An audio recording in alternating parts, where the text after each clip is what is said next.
ಕರ್ನಾಟಕದಲ್ಲಿರುವಂತ ಸರ್ಕಾರ ಒಂದು ರೀತಿ ದಿವಾಳಿ ಆಗೋಗಿದೆ. ಕಾರ್ಪೊರೇಷನ್ ಕಸ ಗುಡಿಸೋರ್ಗು 6 ತಿಂಗಳಿಂದ ಸಂಬಳ ಕೊಟ್ಟಿಲ್ಲ. 6 ತಿಂಗಳಿಂದ ಕೊಟ್ಟಿಲ್ಲ. ನಮ್ಮ ಕ್ಲಿನಿಕ್ ಅಲ್ಲಿ ಸಂಬಳ ಇಲ್ಲ. ನಮ್ಮ ಕ್ಲಿನಿಕ್ ಅಲ್ಲಿ ಕೆಲಸ ಮಾಡುವಂತ ಸ್ಟಾಫ್, ಕ್ಲರ್ಕ್ಸ್ ಏನಿದ್ದಾರೆ, ಆಯಾಗಳೇನಿದ್ದಾರೆ, ಅಟೆಂಡರ್ಗಳೇನಿದ್ದಾರೆ, ಅವ್ರಿಗೂ ಸಂಬಳ ಕೊಟ್ಟಿಲ್ಲ. ಇನ್ನೀಗಾಗಲೇ MLA ಹೇಳಿದಾರಲ್ಲ, ಅಭಿವೃದ್ಧಿಗೆ ಹಣ ಇಲ್ಲ ಅಂದ್ರೆ ಈ ಸರ್ಕಾರ ಪಾಪರ್ ಆಗಿರೋದು ಗ್ಯಾರಂಟಿ. ಜನರುಗಳ ಮೇಲೆ ನಾನು ಹೇಳ್ತಾ ಇದ್ದೀನಿ, ಇನ್ನಷ್ಟು ತೆರಿಗೆಗಳನ್ನ ಏರಿಕೆ ಮಾಡಕ್ಕೆ ನನಗೂ ಫೈನಾನ್ಸ್ ಇಲಾಖೆಯ ಕೆಲವು ಅಧಿಕಾರಿಗಳ ಮಾಹಿತಿ ಪ್ರಕಾರ ಇನ್ನಷ್ಟು ತೆರಿಗೆಗಳನ್ನ ಈ ರಾಜ್ಯದ ಜನಗಳ ಮೇಲೆ ಏರುವಂಥದ್ದಕ್ಕೆ ತಯಾರು ಮಾಡ್ಕೊಂಡಿದ್ದಾರೆ. ಇನ್ನು ಮಾರಿ ಹಬ್ಬ ಕಾದಿದೆ.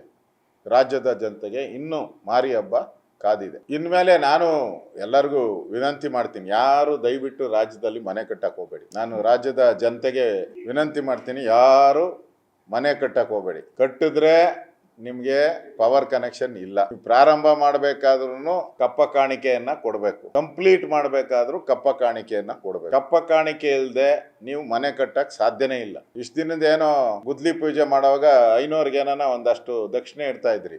ದಕ್ಷಿಣೆಗೆಲ್ಲ ನಡೆಯಲ್ಲ. ಸರ್ಕಾರಕ್ಕೆ ವಿಶೇಷ ದಕ್ಷಿಣೆಯನ್ನ ಕೊಡಬೇಕು, ಸ್ಪೆಷಲ್ ದಕ್ಷಿಣೆ ಇಲ್ಲದೆ ಇನ್ಮೇಲೆ ರಾಜ್ಯದಲ್ಲಿ ಮನೆ ಕಟ್ಟಂಗಿಲ್ಲ. ಹೊಸ ಕಾನೂನು ಇದು, ಒಂದು ಅಮೆಂಡ್ಮೆಂಟ್.